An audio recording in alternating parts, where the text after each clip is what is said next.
ఓం భాస్కరాయ విద్మహే మహద్యుతికరాయ ధీమహి తన్నో ఆదిత్యః ప్రచోదయాత్. మంత్రము యొక్క ఉచ్చారణ చేయటం సాధ్యం కాని వారు ఆదిత్య హృదయమును పారాయణ చేయటం ఆచారం. ఇప్పుడు సాక్షాత్తు ప్రత్యక్ష దైవమైన ఆ జగత్ ప్రకాశకుడు అయిన ఆ సూర్య భగవానుని వర్ణన, ఆదిత్య మండలాన్ని వేదసారమైన వేదాంగములైన తైత్రీయ కృష్ణ యజుర్వేదములో గల ఆరణ్యకం, అందులో అరుణ ప్రశ్నను అభివర్ణించడం. ఆ అరుణ ప్రశ్నను శ్రవణ మాత్రము చేతనే ఆయుర్వృద్ధి మరియు ఆరోగ్యప్రదం. ప్రజలు సహజంగా కృషితో నాస్తి దుర్భిక్షం అన్నారు. కృషి ద్వారా ఆయా వృత్తుల వారు ప్రయోజనాన్ని ఏ విధంగా పొందుతున్నారో అదేవిధంగా ఆయుష్, ఆరోగ్యం పొందటానికి కూడా వేద మార్గంలో ఈ అరుణ ప్రశ్న మనకు ఆయురారోగ్యములను ప్రసాదించే ఏకైక సాధన. కావున ప్రతి భానువారం నిరాహారంతో శ్రవణం చేసేవారికి వజ్ర శరీరాన్ని పొందగలమని మహర్షులు మనకు చెప్పి ఉన్నారు. శ్రద్ధాభక్తులతో శ్రవణం చేద్దాం, తప్పనిసరిగా ఫలితాలను సాధిద్దాం, తరిద్దాం. శుభం భవతు. సమస్త సన్మంగళాని సంతు. సర్వే జనాః సుఖినో భవంతు. శ్రోతలకు ముఖ్య మనవి. భారతదేశంలో అనగా ఆంధ్రప్రదేశ్లో వేదార్థ పాఠశాల ఆర్థికాభివృద్ధిని పురస్కరించుకొని ఈ అరుణ పారాయణ మీ ముందు ఉంచుతున్నాం. విశాల హృదయంతో ముందుకు విచ్చేసి సహకరించండి. మీ యొక్క సహకార సంపత్తులను యథాశక్తిగా అందించమని మనసారా అర్థిస్తున్నాం, ప్రార్థిస్తున్నాం.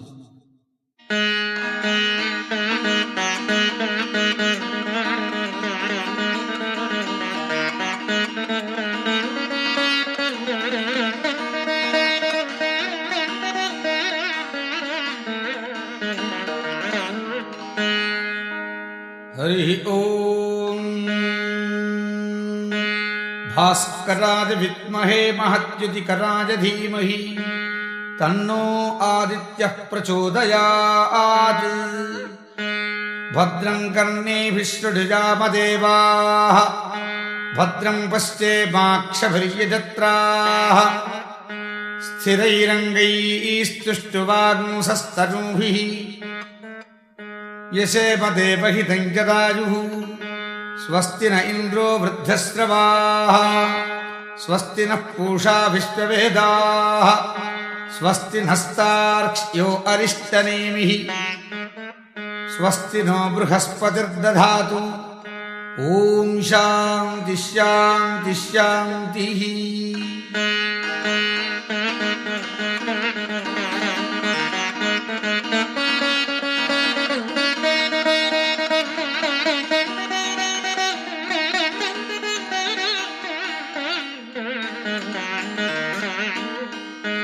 ఓం భద్రం కర్ణేభిః శృణుయామదేవాః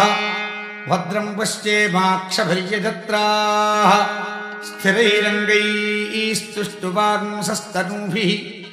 యశేమ దేవహితం జదాయుః. స్వస్తి న ఇంద్రో వృద్ధశ్రవాః స్వస్తి నః పూషా విశ్వవేదాః స్వస్తి నస్తార్క్ష్యో అరిష్టనేమిః స్వస్తి నో బృహస్పతిర్దధాతు. ఆపమాపామపస్సర్వాః అస్మాదస్మాదితో ముతః అగ్నిర్వాయుశ్చ సూర్యశ్చ సహసంచస్కరద్ధియా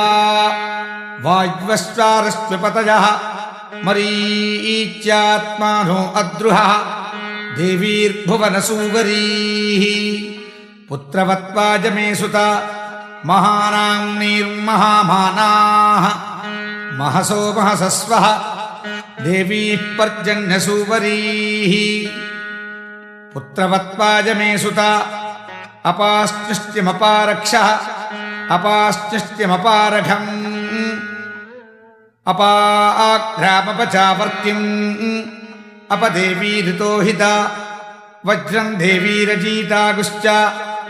భువనం దేవసూవరీః. ఆదిత్యానదితిం దేవీం యోనినోర్ధముదీశత शिवानश्चन्तमा भवन्तु दिव्या आप ओषधयः सुमृडीका सरस्वती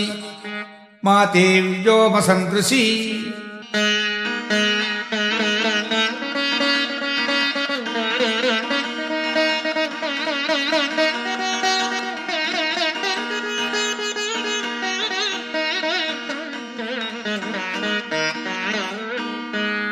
स्मृतिः प्रत्यक्षमैतिह्यम्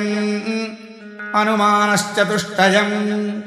एतैरादित्यमण्डलम् सर्वैरेव विधास्यते सूर्यो मरीचिमा दत्ते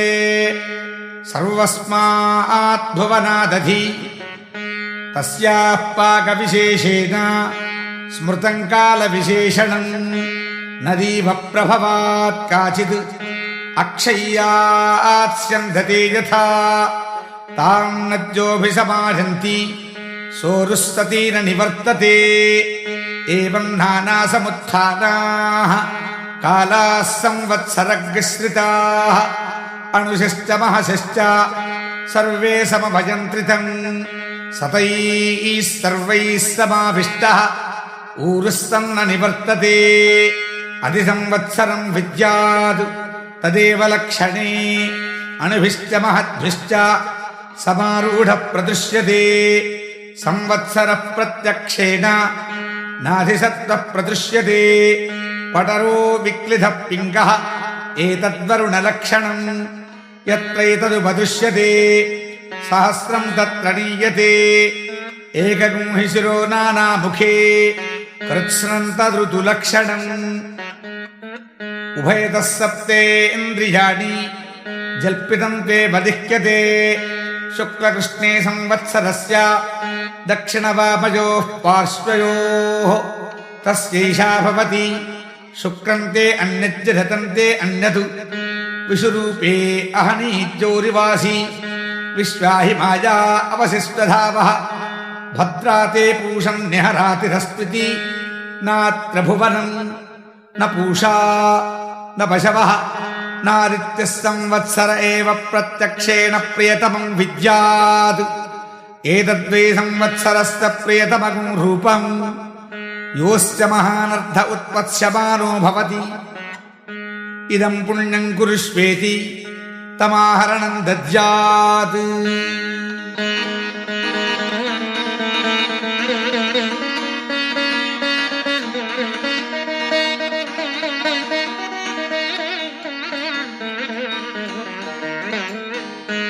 साकञ्जानागं सप्रथमाहुरेकजम् षडुज्जमा ऋषयो देवजा इति तेषामिष्टानि विहितानि धामशः स्थात्वे रेजन्ते विकृतानि रूपशः को नु मर्या अमिथितः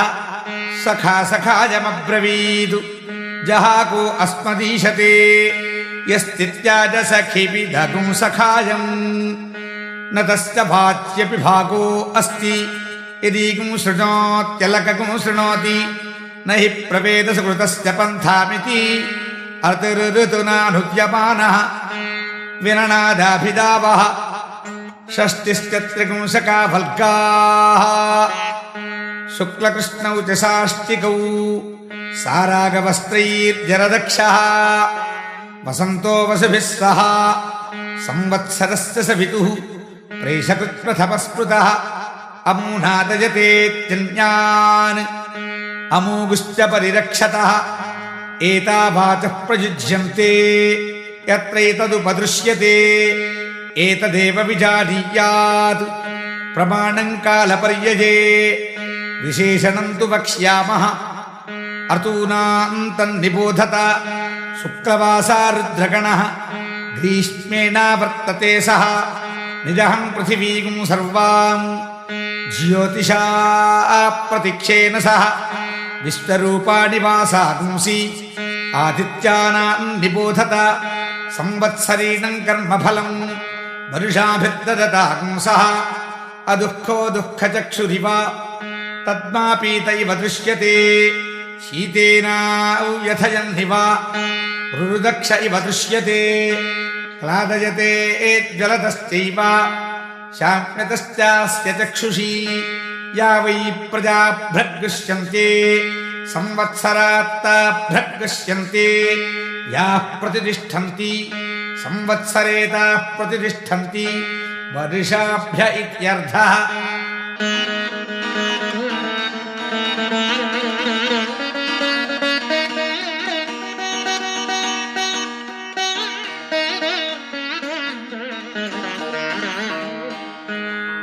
अक्षिदुःखोत्थितस्यैव विप्रसन्ने कनीनिके आन्ते चाद्गणं नास्ति अर्हूणान्तं निबोधत कनकाभानिवासागुंसि आहतानि निबोधत अन्नमश्नीतमृज्मीत अहं वो जीवनप्रदः एतावाचः प्रयुज्यन्ते शरज्जत्रोपदृश्यते अभिधून्वन्तोऽभिघ्नन्त इव वातवन्तो मरुद्गणाः अमुतो जेतुमिषुमुखभिव सन्नद्धाः सह ददृशेः अपद्धस्तैर्वस्तिवर्णैरिव विशिखासः कपर्दिनः अक्रुद्धस्य योत्स्यमानस्य क्रुद्धस्येव लोहिनी हेमदश्चक्षुषी विद्याद् अक्ष्णयोः क्षिपणोरिव दुर्भिक्षं देवलोकेषु मनूनामुदकं गृहे एतावाचः प्रवदन्तीः वैद्युतो यान्ति शैशिरीः ता अग्निः पवमाना अन्वैक्षत इह जीविकामपरिपश्यन् तस्यैषा भवति इहेहवस्व तपसः मरुतः सूर्यत्वचः शर्म सप्रथा आवृणे।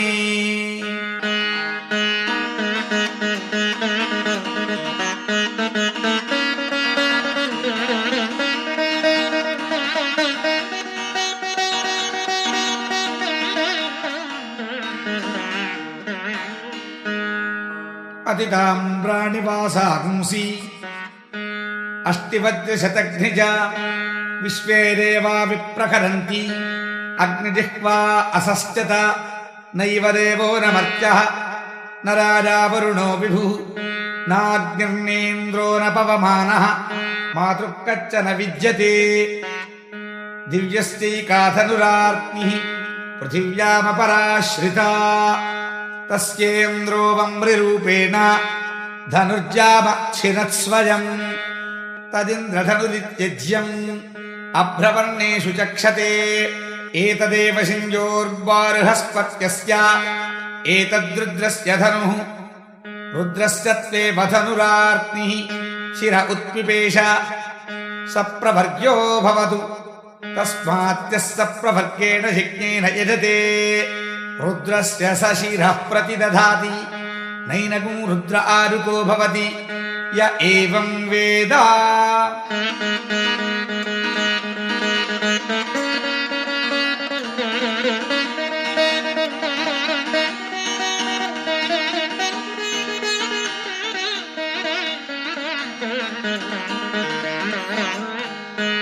अत्यूर्ध्वाक्षोतिरश्चात् शिशिरः प्रदृश्यते नैव रूपं न वासागुंसि न चक्षुः प्रतिदृश्यते अन्योन्यन्तु न हि कृस्रातः सतस्तद्देवलक्षणम् लोहितोक्ष्निषादशीर्ष्णिः सूर्यस्योदजनं प्रति त्वं करोषिण्यञ्जलिकाम् त्वं करोषि निजानुकाम् निजानुकामेऽञ्जलिका अमीवाचमुपासताभिति तस्मै सर्व अर्तवो नमन्ते मर्यादागरत्वात् प्रपुरोधाम् ब्राह्मण आप्नोति य एवं वेद स खलु संवत्सर एतैः सेनानीभिः सह इन्द्राय सर्वान् कामान् अभिवहति सद्रप्सः तस्यैषा भवति अवद्रप्सो अग्निशुपतिमतिष्ठतु यानः कृष्णो दशभिः सहस्रैः आवर्तमिन्द्रस्यत्याथमन्तम् उपस्नुहितं नृमणामधद्राभिति एतैवेन्द्रस्थलावृत्या सह असुरान् परिवृष्ट्यति पृथिव्यगुंसुमती तामन्वस्थितः संवत्सरोऽधिपञ्च नैवं विदुषाचार्यान्ते भासिनौ अन्योन्यस्मै दृह्याताम् यो द्रुह्यति भ्रश्यते स्वर्गाल्लोकात् इत्युर्दुमण्डलानि सूर्यमण्डलान्याख्यायिकाः अत ऊर्ध्वं सनिर्वचनाः।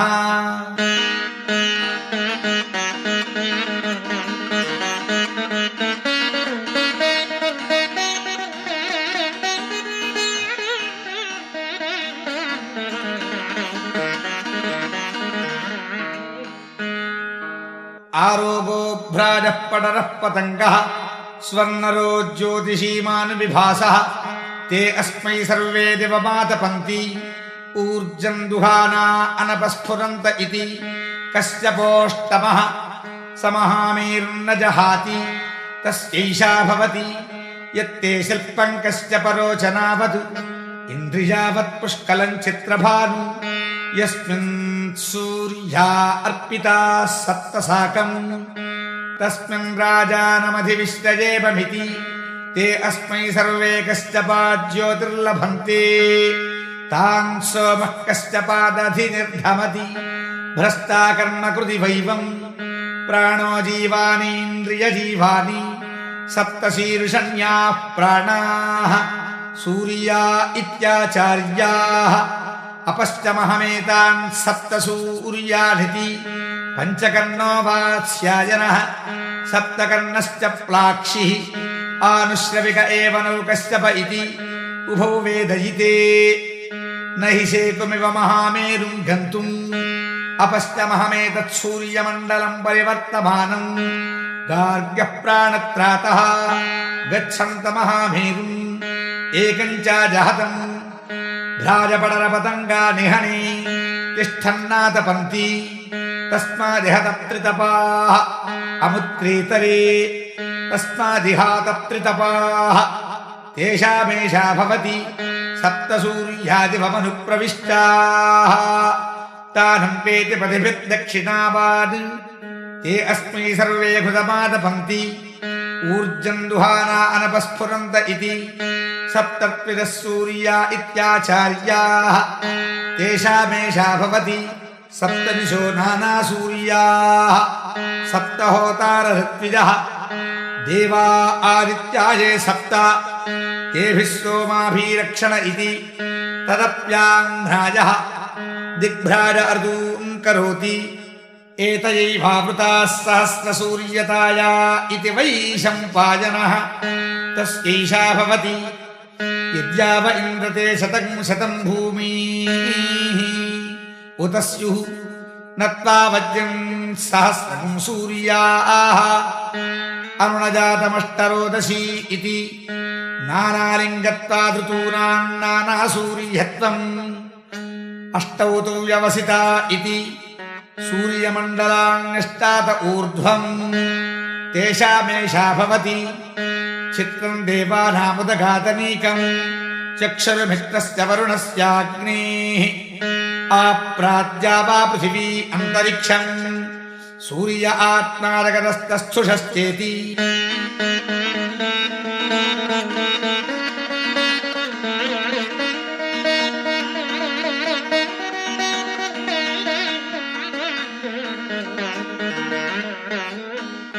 वेदमभ्रं निविशते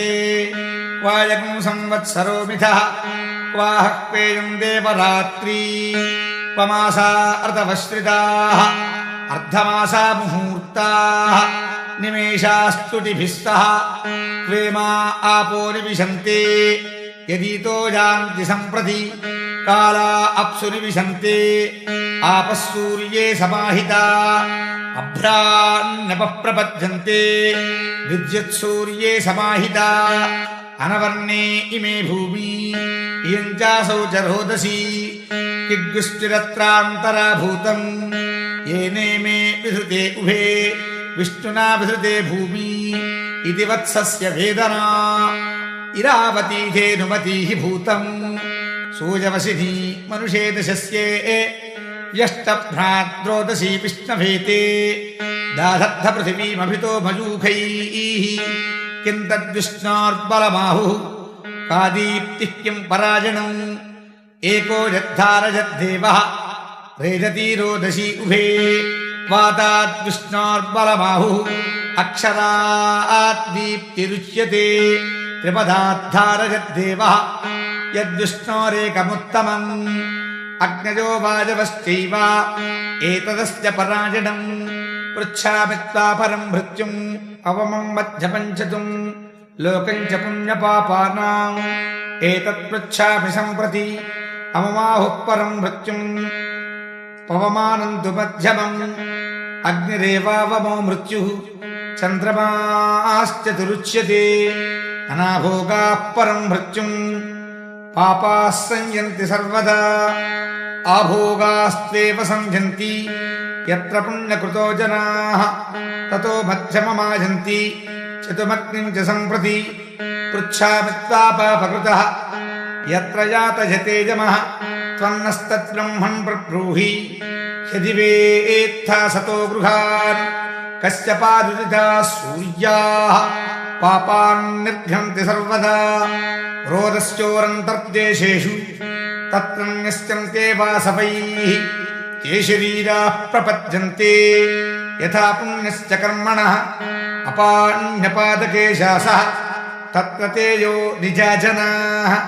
मृत्वा पुनर्मृत्युमापद्यन्ते अद्यमानाः स्वकर्मभिः आशादिकाः कृमय इव ततः पूजन्ते वासवैः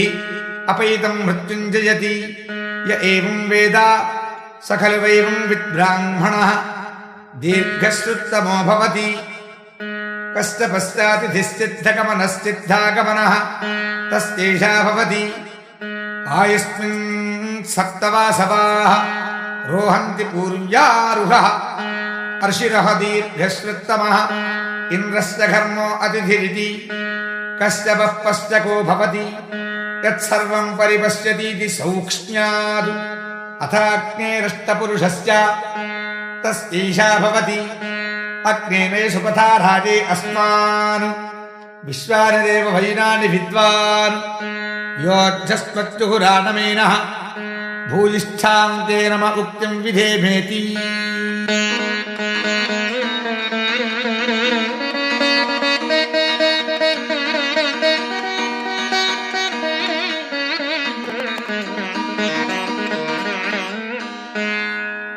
अग्निश्च जातवेदाश्च सहोजा अजिरा प्रभुः वैश्वानरो नर्यापाश्च पङ्क्तिराधाश्च सप्तमः विसत्त्वेवाष्टमोऽग्नीनाम् एतेष्टौ वसवः क्षिता इति यथत्वेवाग्नेरत्यर्वर्णविशेषाः नीरार्चिश्च पीतकार्चिश्चेति अथवा योरेकादशपुरुषस्येकादशस्त्रीकस्य प्रभ्राजमाना व्यवधाताः याश्च वासुकि वैद्युताः रजताः परुषा श्यामाः कपिला अतिरोहिताः ऊर्ध्वा अवपतन्ताश्च वैद्युत इत्येकादश नैनं वैद्युतो हि नस्ति य एवं वेद सहोवाचो व्यासः पाराशर्यः विद्युद्वधमेवाहं मृत्युमयीच्छमिति न त्वकामगुं हन्ति य एवं वेद अथ गन्धर्वगणाः स्वानभ्राड् अङ्घारिर्ब्रह्मारिः हस्तस्सुहस्तः कृशाणुर्विश्वावसुः मूर्धन्वान् सूर्यवर्चाः पृथिरित्येकादशगन्धर्वगणाः देवाश्च महादेवाः रस्पयश्च देवागरगिरः नैनङ्गरोहिनस्ति य एवं वेद गौरीविमाय सलिला निदक्षति एकपदी द्विपदी सा चतुष्पदी अष्टापदी नवपदी बभूषी सहस्राक्षरा परमेव्यो मन्निति वाचो विशेषणम् अथ नगदव्याख्याताः तारणुक्रमिष्यामः वराहवस्वतापसः विद्युन्महसोधूपयः श्वापयो गृहमेधाश्चेत्येते ये चेमेशिमि विद्विषः पर्जन्याः सप्तपृथिवीमभिवर्षन्ति वृष्टिभिरिति एतयैव विभक्तिविपरीताः सप्तभिर्वातैरुदीरिताः अमून् लोकानभिवर्षन्ति तेषामेषा भवति समानमेतदुदकम् उच्चैत्यवचाहभिः भूमिं पर्जन्याचिन्वन्ति दिवं जिन्वन्त्यग्नय इति यदक्षरं भूतकृतं विश्वे देवा उपासते महर्षिमस्य गोप्तारं जमदग्निमकुर्वत जमदग्निराप्यायते छन्दोभिश्चतुरुत्तरैः राज्ञः सोमस्तदृप्तासः ब्रह्मणा वीर्यावता शिवानः प्रतिशोदिशः तच्छञ्जोरावृणीमहे गातुं यज्ञाय गातुं यज्ञपतये दैवी स्वस्तिरस्तु नः स्वस्तिर्मानुषेभ्यः ऊर्ध्वं जिगातु भेषजं शन्नो अस्तु द्विपदे शञ्चतुष्पदे सोमपा असोमपा इति निगतव्याख्याताः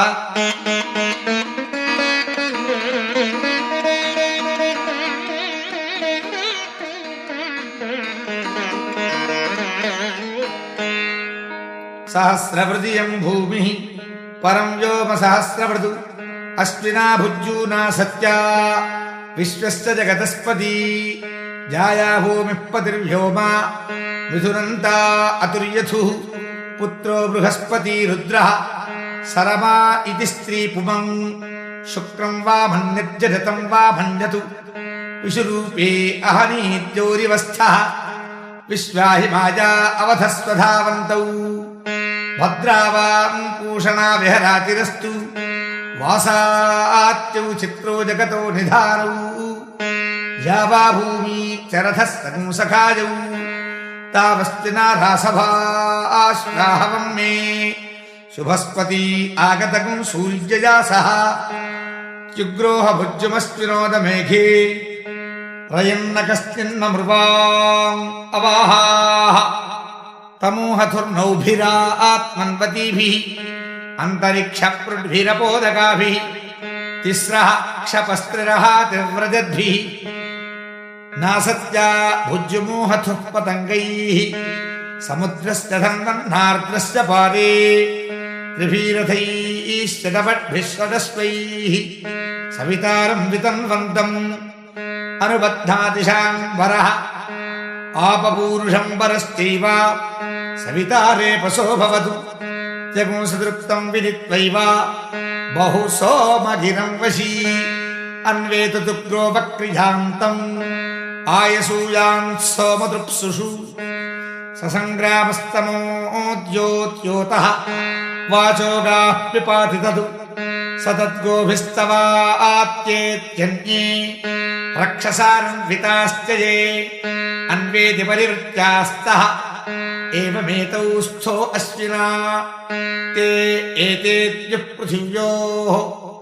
अहरहर्गर्भं दधाथे तयोरेतो वत्सावहो रात्रे पृथिव्या अहः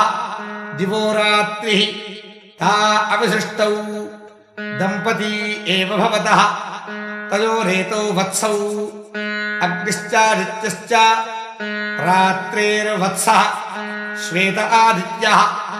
अह्नोऽग्निः ताम्रो अरुणः ता अविसृष्टौ दम्पती एव भवतः तयोरेतो वत्सौ वृत्रश्च वैद्युतश्च अग्नेर्वृत्रः वैद्युत आदित्यस्य ता अविसृष्टौ दम्पती एव भवतः तयोरेतो वत्सौ उष्मा च नीहारश्च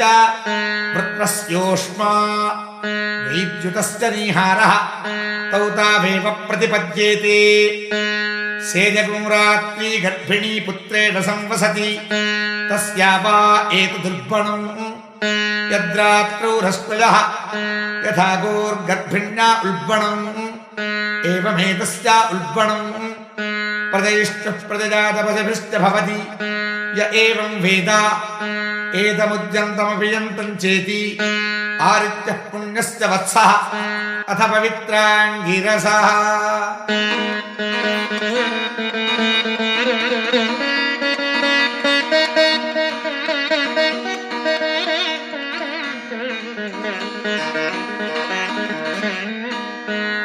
पवित्रवन्तः परिपाजमासते पितैषां रत्नो अभिरक्षति व्रतं महस्समुद्रं वरुणस्थिरो दधे धीरा इच्छे कुद्धरुणेश्वारभम् पवित्रं ते विरधं ब्रह्मणस्पते प्रभृगात्राणि पर्येषि विश्वतः अतप्ततनूर्न तधामो अश्नुते श्रुता स इत्वहं तस्तत्समासत ब्रह्मा देवानाम् असतः सज्जेततक्षुः अशयः सप्तात्रिश्चयतु सर्वे त्रयो अगस्त्यश्च नक्षत्रैः शङ्कृतो वसन् अथ सवितुष्यावाश्वस्यावर्तिकामस्य अमीय अर्क्षा निहिता स उच्चा नक्तं तदृश्ये उहचिद्दिवेदुः अदब्धानि वरुणस्य व्रतानि विचाकसच्चन्द्रमा नक्षत्रमेति तत्सवितुर्वरेण्यं भर्गो देवस्य धीमहि धियो यो नः प्रचोदयात् तत्सवितुर्वृणीमहे वयं देवस्य भोजनं श्रेष्ठं सर्वधातमं तुरम्भकस्य धीमहि अपागूहत सवितातृभीनु सर्वान् दिवो अन्धसः नक्तं तान्यभवन् दृशे अस्यस्नासम्भविष्यामः नाम नामैव नाम मे न पुगुंसकं पुमागुस्त्रियस्मि स्थावरोऽस्म्यथ जङ्गमः यजे यक्षियष्टाहे च मया भूतान्यजक्षत पशवो मम भूतानि अनूबन्धोऽस्म्यहं विभुः स्त्रियः सतीः ता उमे पुंस आहुः पश्चदक्षन्वान्न विचेतदन्धः कविर्यः पुत्रस्त इवाचिकेत यस्ताभिजानात् सवितुः पिता सतु अन्धो मणिमविन्दतु तमनङ्गुलिरावयतु अग्रीवः प्रत्यमुञ्जतु तमजिह्वा असस्तद ऊर्ध्वमूलमवाक्शाखम् वृक्षं यो वेद सम्प्रति न स जातु जनश्रद्धध्यादु मृत्युर्मामारजादितिः हसितगुरुदितं गीतं वीणापणफलासितं मृतं जीवं च यत्किञ्चित् अङ्गानिस्तेव विद्धिदतु अदृष्ट्यग्स्तृष्ट्य ध्यायतु अस्माज्जाता मे मिथूचरन् पुत्रो नरनित्या वैदेहः अचेतायश्च चेतनः सतं मणिमविन्दतु सोऽनङ्गुलिरावयतु सोऽग्रीवः प्रत्यमुञ्जतु सोऽजिह्वो असस्तत नैतमृषं विदित्वा नगरं प्रविशेतु यदि प्रविशेतु विधौ चरित्वा प्रविशेतु तत्सम्भवस्य व्रतम् आतमग्ने रथं तिष्ठ एकाश्चमेकयोजनम् एकचक्रमेकधुरम् वातध्रादिगतिं विभो नरिष्यति न व्यथते नास्त्याक्षो यातु सज्जति यच्छ्वेताङ्ग्रोहिताभिश्चाग्नेः रथे जित्वाधितिष्ठति एकया च दशभिश्चस्तभूते वाभ्यामिष्टये विपुंसित्या च तिसृभिश्चवहसेत्विपुंसता च नियुद्भिर्वाय विहता विभुञ्च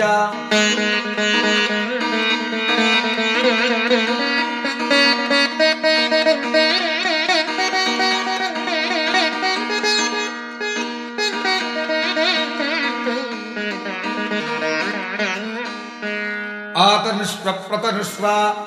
उद्धमाधवसन्धमा आदित्ये चन्द्रवर्णानां गर्भपाते हि यः पुमान् इतस्तिक्तं सूर्यगतं चन्द्रमसेन संकृधि वारादञ्जनजाग्रेऽग्निं य एको रुद्र उच्यते असङ्ख्याताः सहस्राणि स्मर्यते न च दृश्यते एवमेतं निबोधत आमन्त्रेरिन्द्रहरिभिः याहि मयूररोमभिः मात्वा केचिन्निये मुरिर्न पाशिनः दधन्वे वता इहि मामन्त्रेरिन्द्रहरिभिः याहि मयूररोमभिः मामा केचिन्निये मुरिर्न पाशिनः निधन्वे वता इमि अणिभिश्च महद्भिश्च निघृष्टैरसमायुतैः कालैर्हरित्वमापन्नैः इन्द्रायाहि सहस्रजिगु अग्निर्बिभ्राष्ट्यवसनः वायुश्वेतशिखधृकः संवत्सरो विषुवर्णैः नित्यास्तेऽनुचरास्तव सुब्रह्मण्यां सुब्रह्मण्यां सुब्रह्मण्यो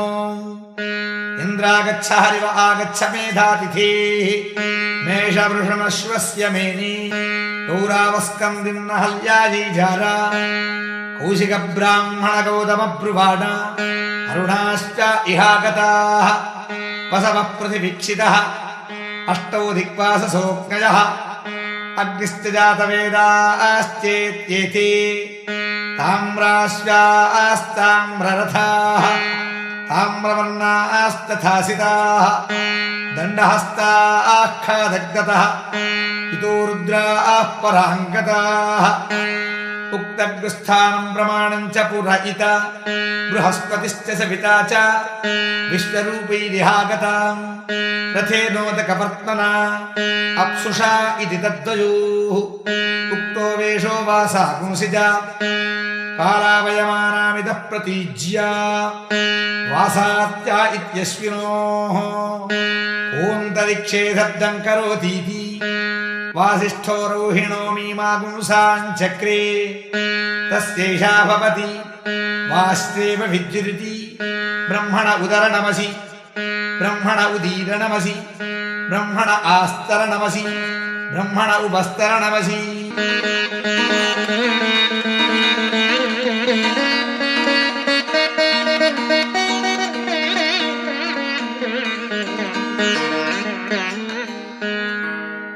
योऽसौ तपन्नुदेति स सर्वेषां भूतानां प्राणानादायोदेति मामे प्रजायामापशूनां मामम प्राणानादायोदगाः असौ योऽस्तमेति स सर्वेषां भूतानां प्राणानादायास्तमेति मामे प्रजायामापशूनां मामम प्राणानादायास्तङ्गाः असौ य आपूर्यति स सर्वेषां भूतानां प्राणैरापूर्यति मामे प्रजायामापशूनां मामम प्राणैरापूरिष्ठाः असौ यो पक्षीयति स सर्वेषां भूतानां प्राणैरपक्षीयति मामे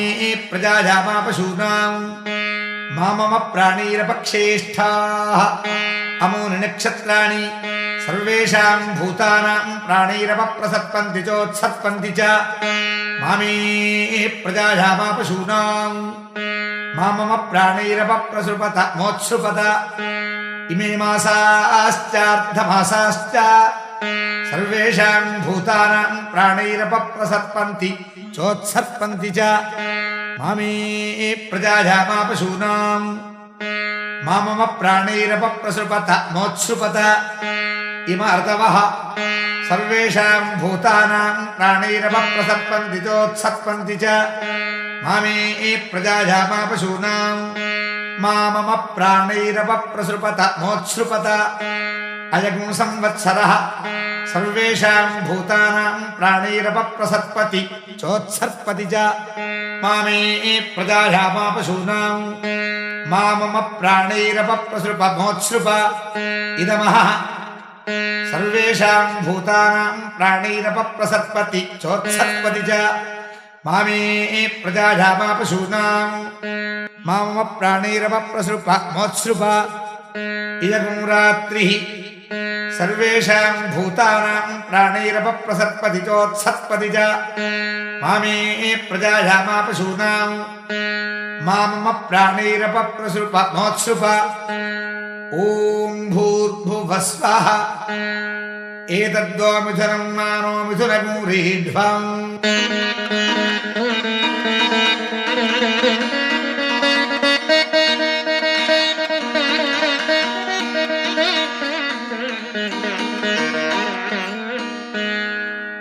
अथारित्यश्चाष्टपुरुषस्य वसूनामारित्यानागुस्थाने स्वतेजसा भाति रुद्राणामारित्यानागुस्थाने स्वतेजसा भाति आरित्यानामारित्यानागुस्थाने स्वतेजसा भाति सतागुं सत्यानाम् आरित्यानागुस्थाने स्वतेजसा भाति अभिधून्वतामभिघ्नताम् వాతవతాం మరుతాం ఆదిత్యానాగుస్థానే స్తదేదసా భాని అర్హూణామాదిత్యానాగుస్థానే స్తదేదసా భాని విశ్వేషాం దేవానాం ఆదిత్యానాగుస్థానే స్తదేదసా భాని సంవత్సరస్య సవితుః ఆదిత్యస్య స్థానే స్తదేదసా భాని ఓం భూర్భువస్వః రశ్మయో వో మిథునం మానో మిథునగూర్ధీధ్వం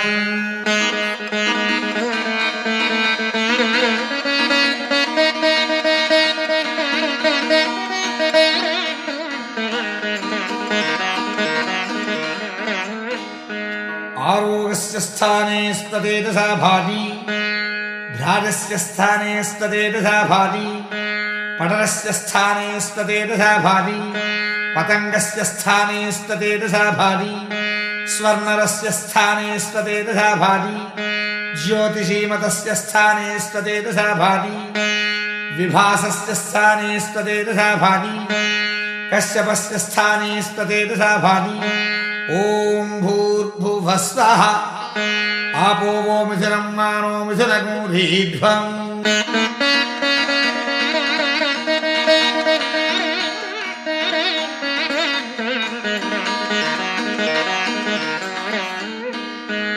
అథవాయోరేకాదశ పురుషశ్చేకాదశ స్త్రీ కస్య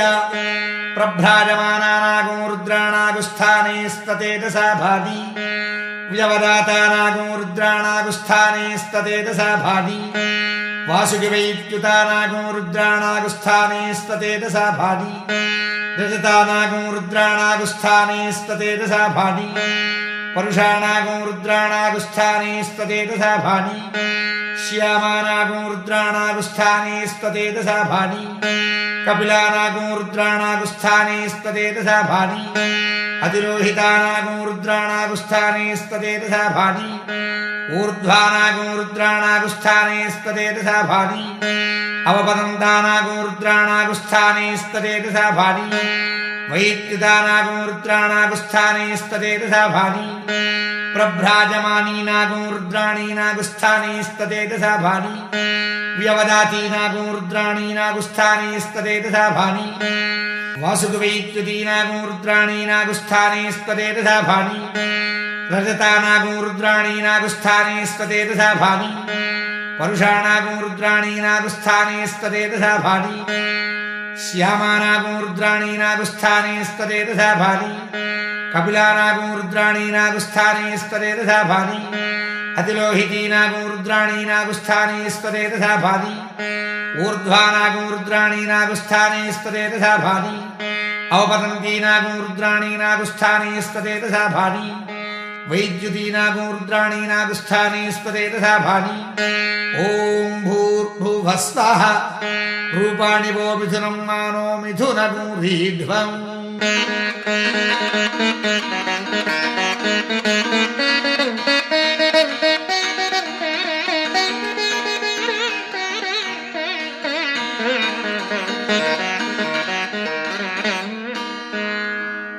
అథాగ్నేరష్టపురుషస్య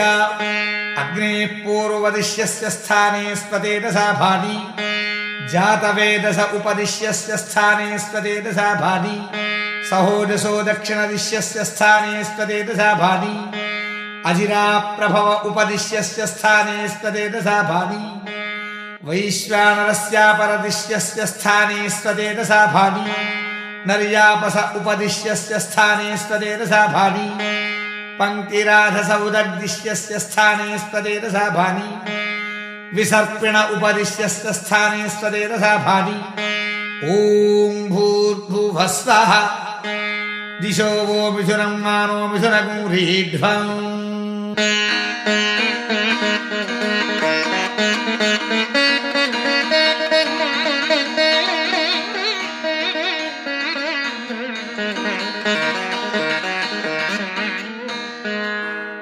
దక్షిణపూర్వస్యాం దిశి విసర్పీ నరకః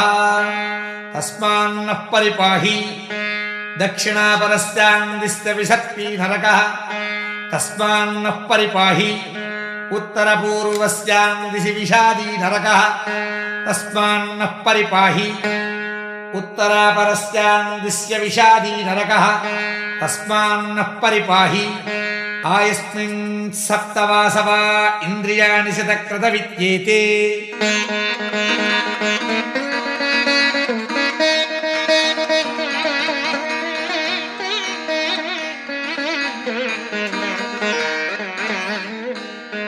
इंद्रघोषाभो वसुभिः पुरस्तादुपदधताम् मनोजवसो वः पितृभिर्दक्षिणत उपदधताम् प्रचेतावो रुद्रैः पश्चादुपदधताम् विश्वकर्माव आदित्यैरुत्तरत उपदधताम् त्वष्टावो रूपैरुपरिष्टादुपदधताम् संज्ञानं वः पश्चादिति आदित्यः सर्वोऽग्निः पृथिव्याम् वायुरन्तरिक्षे सूर्यो दिवि चंद्रमा दिक्षु नक्षत्रादिस्वलोके एवाह्यग्नि एवाहि वायु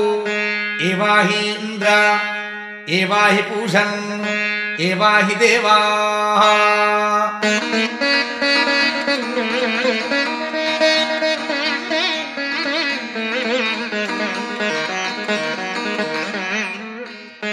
आपमापापः सर्वाः अस्मादस्मादितो मुतः अग्निर्वायुश्च सूर्यश्च सहसञ्जस्करद्धिया वायुवश्चारश्मिपतयः मरीच्यात्मानो अद्रुहः देवीर्भुवनसूवरीः पुत्रवत्वाजमे सुत महानाम्नीर्महामानाः महसो महसस्वः देवीः पर्जन्यसूवरीः पुत्रवत्वाजमे सुत अपास्तुष्टिमपारक्षः अपास्तुष्टिमपारघम् अपाघ्रामपचावर्तिम् अपदेवीऋतोहिता वज्रम् देवीरजीतागुश्च भुवनम् देवसूवरीः आदित्यानदितिम् देवीम् योनिनोऽर्धमुदीशत भद्रम् कर्णेभिः शृणुयामदेवाः भद्रम् कर्णेभिः शृणुयामदेवाः भद्रम् पश्येमाक्षभिर्यजत्राः स्थिरैरङ्गैस्तुष्टुवागुंसस्तनूभिः प्रियसेम देवहितं जदायुः स्वस्ति न इन्द्रो वृद्धस्रवाः स्वस्ति नः पूषा विश्ववेदाः स्वस्ति नस्तार्क्ष्यो अरिष्टनेमिः स्वस्ति नो बृहस्पतिर्दधातु केतवो अरुणासश्च ऋषयो वातरशनाः प्रतिष्ठाग्निशतधाहि समाहितासो सहस्रधाजसम् शिवानश्चन्तमाभवन्तु दिव्या आप ओषधयः सुमृडीका सरस्वती माते व्योमसन्दृशी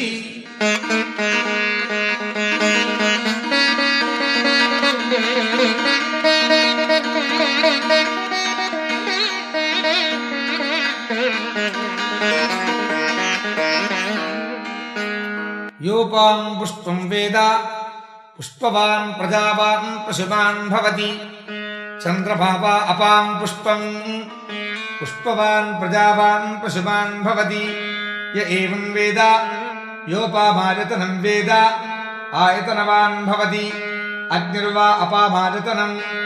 आयतनवान् भवति योऽग्निरायतनं वेद आयतनवान् भवति आपो वा अग्निरायतनम् आयतनवान् भवति य एवं वेद योपामायतनं वेद आयतनवान् भवति वायुर्वा अपामायतनम् आयतनवान् भवति यो वायोरायतनं वेद आयतनवान् भवति आपो वै वायोरायतनम् आयतनवान् भवति य एवं वेद योपामायतनं वेद आयतनवान् भवति असौ वै तपन्नपामायतनम् आयतनवान् भवति यो मुष्यदपद आयतनं वेद आयतनवान् भवति आपो वा अमुष्यदपद आयतनम् आयतनवान् भवति य एवं वेद योपामायतनं वेद आयतनवान् भवति चन्द्रमा वा अपामायतनम् आयतनवान् भवति यश्चन्द्रमस आयतनं वेद आयतनवान् भवति आपो वै चन्द्रमस आयतनम् आयतनवान् भवति य एवं वेद योपामायतनं वेद आयतनवान् भवति नक्षत्राणि वा अपामायतनम् आयतनवान् भवति यो नक्षत्राणामायतनं वेद आयतनवान् भवति आपो वै नक्षत्राणामायतनम् आयतनवान् भवति य एवं वेद योपामायतनं वेद आयतनवान् भवति पर्जन्यो वा अपामायतनम् आयतनवान् भवति यः पर्जन्यस्यायतनं वेद आयतनवान् भवति आपो वै पर्जन्यस्यायतनम् आयतनवान् भवति य एवं वेद योपामायतनं वेद आयतनवान् भवति संवत्सरो वा अपामायतनम् आयतनवान् भवति यः संवत्सरस्यायतनं वेद आयतनवान् भवति आपो वै संवत्सरस्यायतनम् आयतनवान् भवति य एवं वेद योऽप्सुनाभं प्रतिष्ठितां वेद प्रत्येव तिष्ठति इमे वै लोका अप्सु प्रतिष्ठिताः तदेशाभ्यनूक्ता अपागुंरसपुतजगुंसन् सूर्ये शुक्रगुं सपाभृतम् अपागुंरसश्चजोरसः तम्बो गृह्णाम्युत्तममिति इमे वै लोका अपागुंरसः ते मुष्टुन्नादित्ये समाभृताः जानुदग्नीमुत्तरवेदीं खात्वा अपां पूरयित्वा गुल्फदघ्नम् पुष्करपर्णैः पुष्करदण्डैः पुष्करैश्च सकृष्टीर्या तस्मिन् विहाजसे अग्निं प्रणीयोपसमाधाय ब्रह्मवादिनो वदन्ति कस्मात् प्रणीतेरमग्निश्चीयते सा प्रणीतेरमप्सुह्ययं चीयते असौ भुवनेऽप्यनाहिताग्निधेताः तमभित एता अभीष्टका उपदधाति अग्निहोत्रेतरिषपूर्णमासयोः पशुपन्थे चातुर्मास्येषु अथो आहुः सर्वेषु यज्ञक्रतुष्विति एतद्धस्म वा आहुश्चन्दिलाः कमग्निं चिनुते सत्रियमग्निं चिन्वानः संवत्सरं प्रत्यक्षेण कमग्निं चिनुते सावित्रमग्निं चिन्वानः अमुमानित्यं प्रत्यक्षेण कमग्निं चिनुते नाचिकेतमग्निं चिन्वानः प्राणान् प्रत्यक्षेण कमग्निं चिनुते चातुर्होत्रियमग्निं चिन्वानः ब्रह्म प्रत्यक्षेण कमग्निं चिनुते वैश्वसृजमग्निं चिन्वानः शरीरं प्रत्यक्षेण कमग्निं चिनुते उपानुवाक्यमाशुभग्निं चिन्वानः इमान् लोकान् प्रत्यक्षेण कमग्निं चिनुते इममारुणकेतुकमग्निं चिन्वान इति य एवासौ इतश्चापतश्चाव्यदीपाति तमिति योऽग्नेर्मिथुजा वेद मिथुनवान् भवति आपो वा अग्नेर्मिथुजाः मिथुनवान् भवति य एवं वेद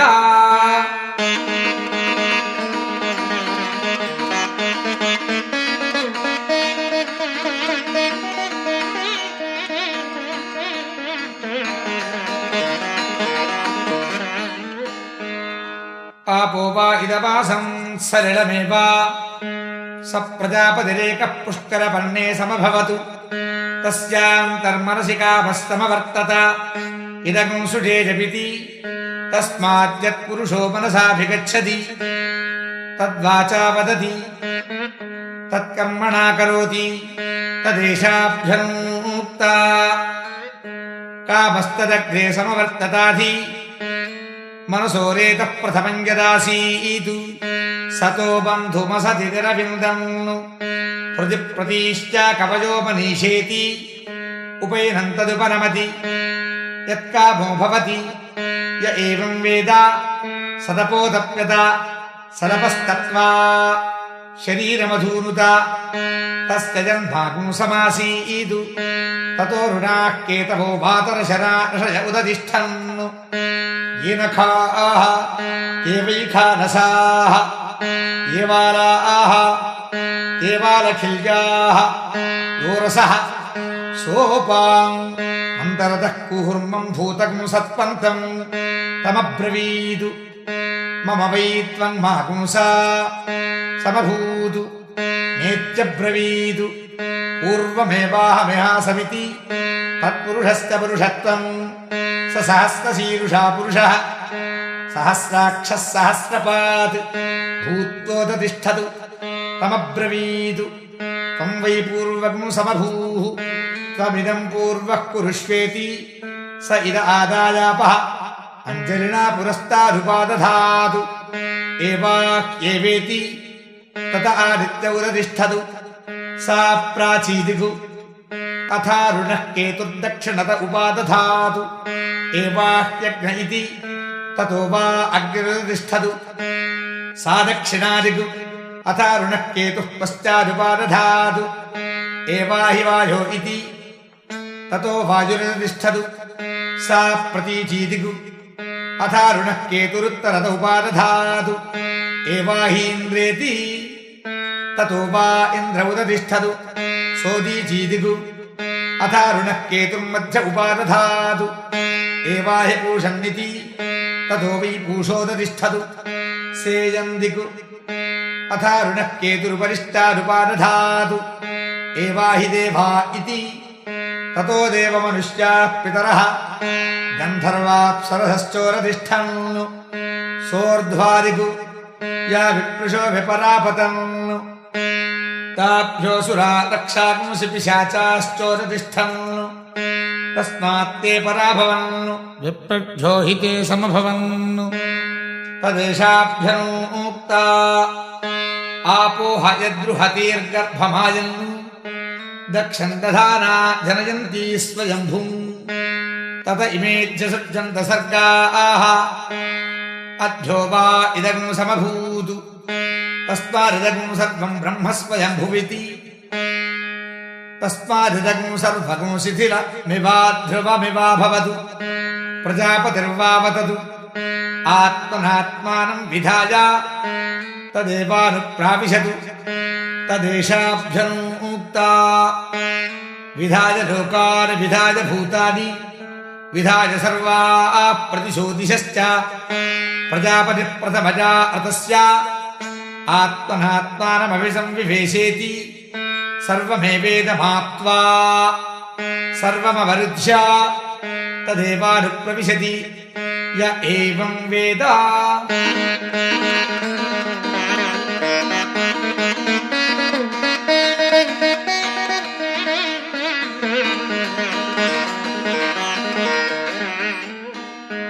चतुष्टय्य आपो गृह्णाति चत्वारि वा अपागं रूपाणि मेघो भुज्यतु स्तनयित्तुर्वृष्टिः तान्येवावरुन्धे आतपति पश्चा गृह्णाति ताः पुरस्तादुपदधाति एता वै ब्रह्मवर्त्यस्य आपः मुखत एव ब्रह्मवर्त्यसमवरुन्धे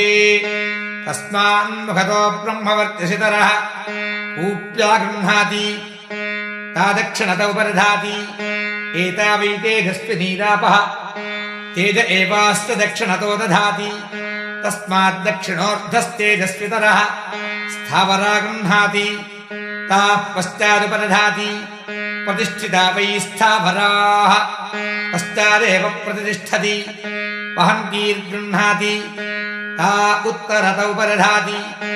ओजसा वा एता वहन्तीरिवोत्कतीरिव आकूजतीरिव धावन्तीः ओज एवास्योत्तरतो दधाति तस्मादुत्तरोर्ध ओजस्वितरः संभार्या गृह्णाति तावद्ध उपदधाति इयं वै संभार्याः अस्यामेव प्रतिष्ठति पल्वल्या गृह्णाति ता उपरिष्टादुपादधाति असौ वै पल्वल्याः अमुष्यामेव प्रतिष्ठति दिक्षूपदधाति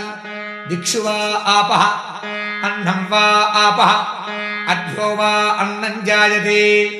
यदेवाध्योऽन्नं जायते तदवरुन्धे तं वा एतमरुणाः केतवो भातरशन अर्षयोचन्वन् तस्मादारुणकेतुकः तदेशाभ्यनूक्ता केतवो अरुणासश्च अर्षयो वातरशनाः प्रतिष्ठां सदधाहि समाहितासो सहस्रधाय समिति शतशस्तेव सहस्रशश्च प्रतिष्ठति य एतभक्तिं चिनुते य उचैनमेवं वेद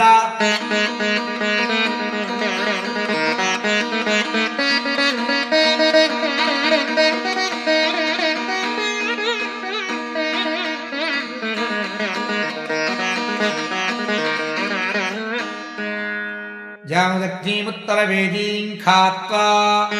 अपां पूरयति अपागुं सर्वत्वाज पुष्करपर्णगुं रुक्मं पुरुषविद्युपदधाति तपो वै पुष्करपर्णं सत्यगुं रुक्मः अमृतं पुरुषः एतावद्वा वा आस्ति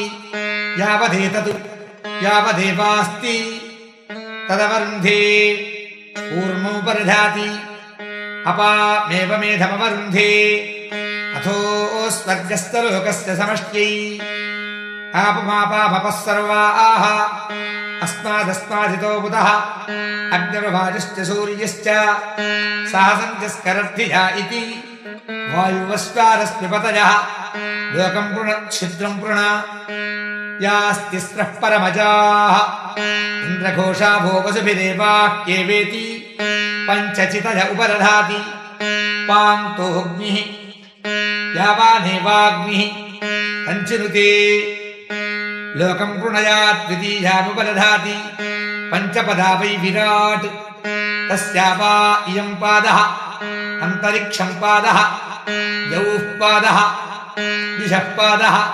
परोरजाः पादः विराज्येव प्रतिष्ठति य एतमग्निं चिनुते य उचैनमेवं वेद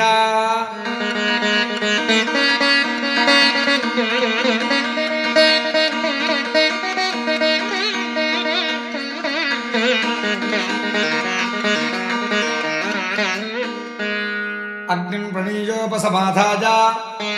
तमभित एता अभीष्टका उपदधाति अग्निहोत्रे दर्शपूर्णमासयोः पशुबन्धे चातुर्मास्येषु अतो आहुः सर्वेषु यज्ञप्रतिष्विति अतः स्माः ऋणस्वायम्भुवः सावित्रः सर्वोऽग्निरित्यनरुढङ्गं मन्यामहे नाना वा एतेषां वीर्याणि कमग्निं चिनुते सत्रियमग्निं चिन्वानः कमग्निं चिनुते सावित्रमग्निं चिन्वानः कमग्निं चिनुते नाचिकेतमग्निं चिन्वानः कमग्निं चिनुते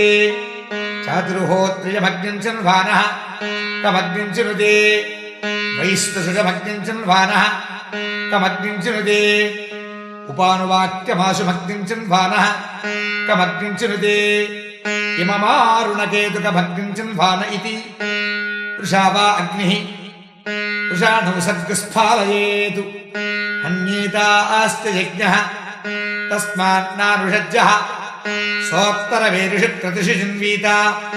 उत्तरभेद्यागुह्यक्तिश्चीयते प्रजाकामश्चिन्वीता प्राजापत्यो वा एषोऽग्निः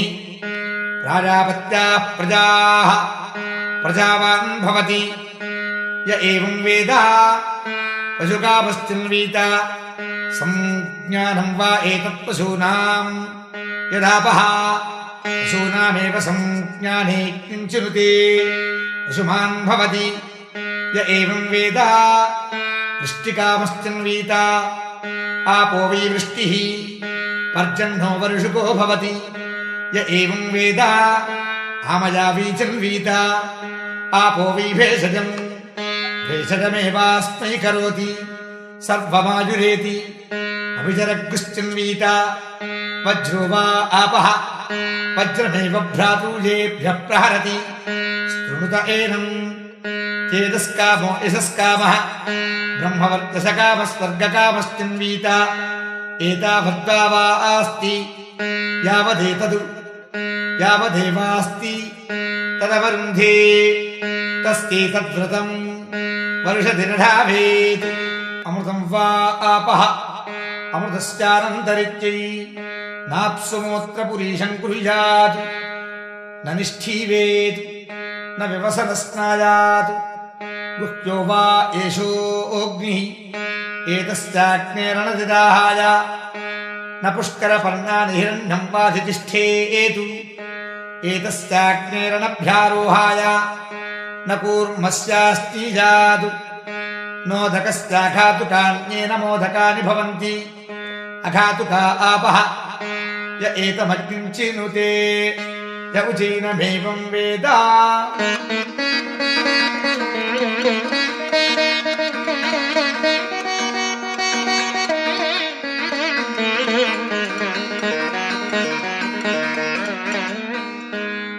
इमानुगं भुवनासीषधेम इन्द्रश्च विश्वे च देवाः यज्ञं च नस्तन्वं च प्रजां च आदित्यैरिन्द्रः सहसीषधातु आदित्यैरिन्द्रश्च गणो मरुद्भिः अस्माकं भूत्वभिता तनूनाम् आप्लवस्व प्लप्लवस्व आण्डीभवजमामुः सुखादीन् दुःखनिधनाम् प्रतिमुञ्चस्व स्वां पुरम् मरीचयस्वायं भुवाः ये शरीरान्न कल्पयन् ते ते देहं कल्पयन्तु मा च ते क्षास्त्वतीर्षतु उत्तिष्ठदमास्वक्ता अग्निमिच्छध्वं भारताः राज्ञः सोमस्तधृप्तासः सूर्येण सैजोषसः युवासुवासाः अष्टाचक्रानवद्वारा देवानां पूरजोध्या तस्यां हिरण्मयः कोशः स्वर्गो लोको ज्योतिषावृतः यो वैतां ब्रह्मणो वेद अमृतेनावृतां पुरीं तस्मै ब्रह्म च ब्रह्मा च आयुः कीर्तिं प्रजां ददुः बिभ्राजमानां हरिणीं यशसा सम्परीवृतां पुरं हिरण्मयीं ब्रह्मा निवेशा पराजिता पराङेत्यज्या भजी पराङेत्यनाशकी इह च पुत्र चान्वेति विद्वान् देवासुरानुभयान् यत्कुमारी भन्द्रयते यद्योषिद्यत्पतिव्रता अरिष्टं यत्किञ्च क्रियते अग्निस्तदनुवेधति असृतासस्तुतासश्च यज्वानो येऽप्यजज्वनः स्वर्यन्तो नापेक्षन्ते इन्द्रमग्निं च ये विदुः सिकता इव सञ्जन्ति रश्मिभिः समुदीरिताः अस्माल्लोकादमुष्माच्च अर्षभिर्दात् वृष्णिभिः अपेतवीतविदसत्पतातः ये त्रस्थपुराणा ये च नूतनाः अहोभिरद्भिरक्तुभिर्व्यक्तम् यमो ददात्तवसानमस्मै नृमणन्तु नृपात्तर्यः अकृष्टाये च कृष्टजाः कुमारीषु कनीनीषु जारिणीषु च ये हिताः रेतः पीता आण्डपीताः अङ्गारेषु च ये हुताः उभयान् पुत्रपौत्रकान् युवेहं यमराजगान् शतमिन्नु शरदः अतो यद्ब्रह्मविलवम् पितॄणां च यमस्य च वरुणस्याश्विनोरग्नेः मरुतां च विहायसां कामप्रजवनं मे अस्तु सह्येवास्मि सनातनः इति नाको ब्रह्मिश्रवो राजोधनम् पुत्रानापो देवी विहाहिता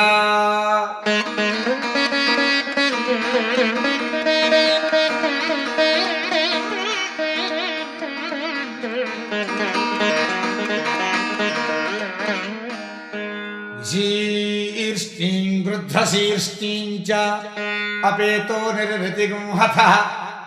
परिबाधग्विश्वेतकुक्षम् निजङ्घगुंसबलोदरम् सतानुवाच्याजया सह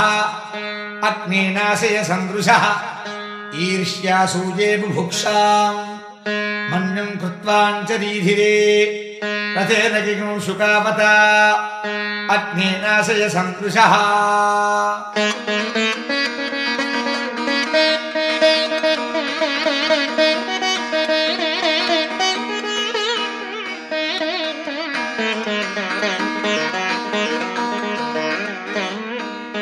पर्जन्याय प्रगायत दिवस्पुत्राय मीषुषे स नो यवसमिच्छतु इदं वदः पर्जन्याय स्वराजे हृदो अस्तन्तरन्तज्जुयोत मयो भूरुवातो विश्वकृष्टयः सन्त्वस्मै सुपिप्पला ओषधीर्देवगोपाः यो गर्भमोषधीनां गवां कृणोत्यर्वतां पर्जन्यः पुरुषीणाम्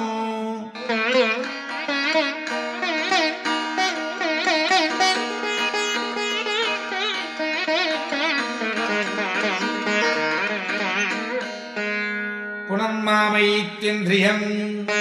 पुनरायुः पुनर्भगः पुनर्ब्राह्मणमयितुमा पुनर्द्रविणमयितुमा यन्मेत्यरेतः पृथिवीमस्कानि यदोषधीरप्यसरज्जरापः इदं तत्पुनराददे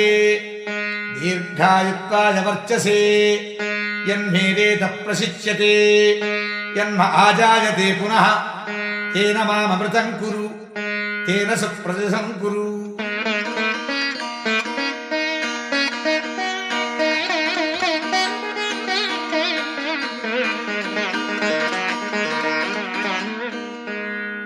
अभ्यस्तिरोधाजायत तव वैश्रवणः सदा तिरोधे सपत्नान्नः ये अपोष्ण्यन्ति केचन त्वाष्ट्रीं मायां वैश्रवणः रथं सहस्रबन्धुरं पुरश्चक्रं सहस्राश्वम् आस्थायायाहिनो बलिं यस्मै भूतानि बलिमावहन्ति धनं गावो हस्ति हिरण्यमश्वानि असामसुमतो धिग्जयस्य श्रियं बिभ्रतोन्नमुखीं विराजन् सुदर्शने चक्रमुञ्चे च मैनागे च महागिरौ सतद्वाट्टारकमन्ता समूहार्यन्नगरन्तव इति मन्त्राः कल्पोत ऊर्ध्वम् यदि परिं हरेतु हिरण्यनाभजेऽपि तु तदेकौ भेरायाजं बलिः सर्वभूताधिपतये नम इति अथ बलिगुं हृत्वोपतिष्ठेत क्षत्रं क्षत्रं वै श्रवणः ब्राह्मणावजग्गुस्मः नमस्ते अस्तु मामाहि पुंसीः अस्मात् प्रविश्यान्नमद्धीति अथ तमग्निमादधीत यस्मिन्नेन कर्म प्रयुञ्जीत तिरोधाभूः तिरोधाभुवः तिरोधास्वः तिरोधाभूद्भुवस्वः सर्वेषां लोकानामाधिपत्ये सीदेति अर्थमग्निमिन्धीत यस्मिन्नेन कर्म प्रयुञ्जीत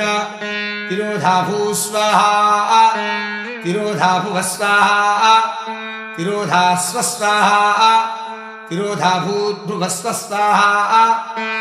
यस्मिन्नस्य काले सर्वा आहुतिर्हुता भवेयुः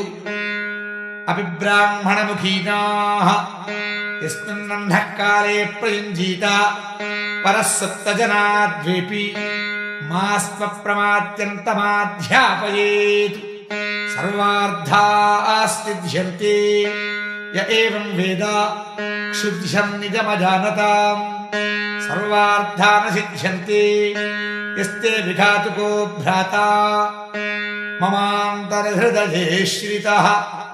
तस्मा इममग्रपिण्डं जुहोमि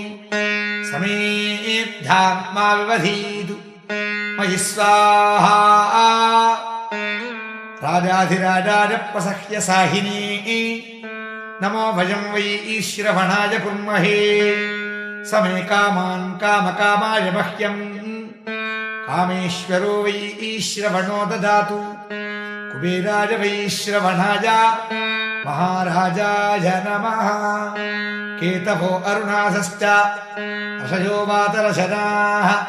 प्रतिष्ठां शतधाहि समाहितासो सहस्रधाजसम् शिवानस्तन्तमा भवन्तु दिव्या आप ओषधयः समृडीका सरस्वती माते व्योमसन्दृशी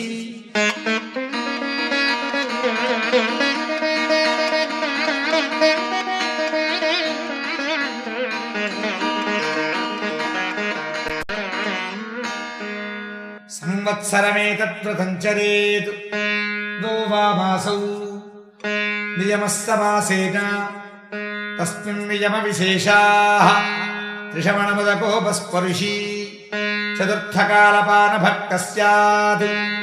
अहरहर्वाभैक्षमश्नीयात् औदुम्बरीभिः समिद्भिरग्निं परिचरेत् पुनर्मामयित्विन्द्रियमित्येतेनानुवाकेन उद्धृतपरिपूताभिरद्भिः कार्यं कुर्वीत असञ्चयवान् अग्नदेवाय वे सूर्याय ब्रह्मणे प्रजापतये चन्द्रमसे नक्षत्रेभ्यः ऋतुभ्यः संवत्सराय वरुणायारुणायेति व्रतहोमाः प्रवर्ग्यवदादेशः अरुणाः काण्डऋषयः अरण्ये धीरम् भद्रं कर्णेभिर्दिद्वेजपित्वा महानाम्नीभिरुदकपुंसत्स्पर्श्य तमाचार्यो दद्यात् शिवारस्कन्तमेत्योषधीरा लभते सुमृलीकेति भूमिम् एवमपवर्गे धेनुर्दक्षिणा कपुंसंवासश्च क्षौमम् अन्यद्वा शुक्लम् यथाशक्ति वा एवग्स्वाध्यायधर्मेण अरण्येऽधीहीत तपस्वी पुण्यो भवति भद्रं कर्णेभिः शृणुयामदेवाः भद्रं पश्येमाक्षभिर्यजत्राः स्थिरैरङ्गैस्तुष्टुवागुंसस्तनूभिः व्यसेम देवहितं जदाजुः स्वस्ति न इन्द्रो वृद्धश्रवाः स्वस्ति नः पूषा विश्ववेदाः स्वस्ति नस्तार्क्ष्यो अरिष्टनेमिः स्वस्ति नो बृहस्पतिर्दधातु ॐ शान्ति शान्ति शान्तिः